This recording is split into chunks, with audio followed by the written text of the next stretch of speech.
Gurudev, when dealing with things like chronic health issues, chronic pain, what's happening in the body feels like reality. How can we move past this so it doesn't drain the prana and interfere with life?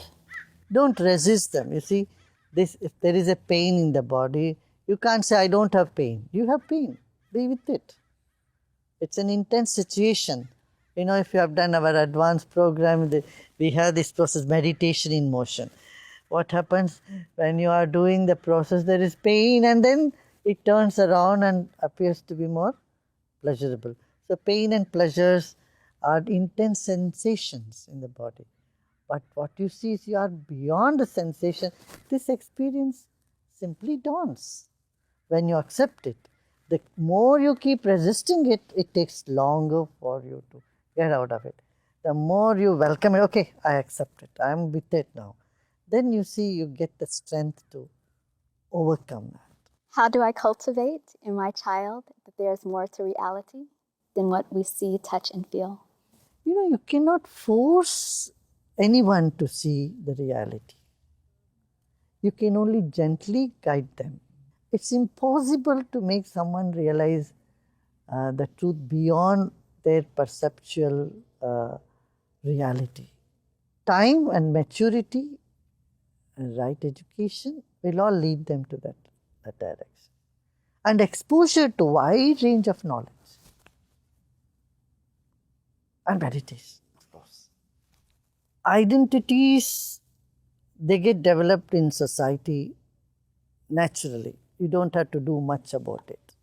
All that you need to do is making them realize they are much more than the identities that they are identifying with themselves.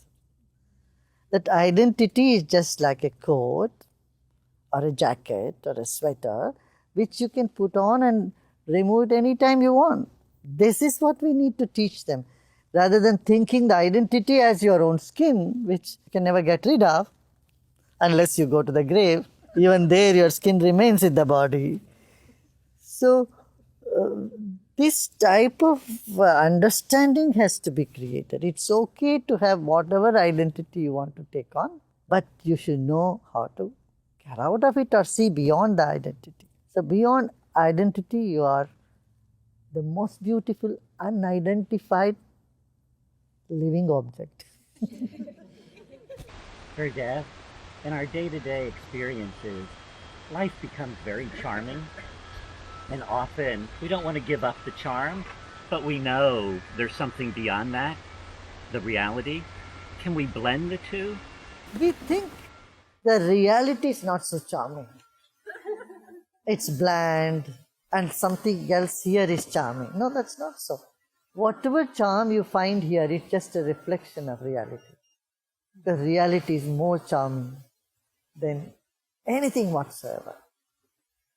Truth is the most charming thing.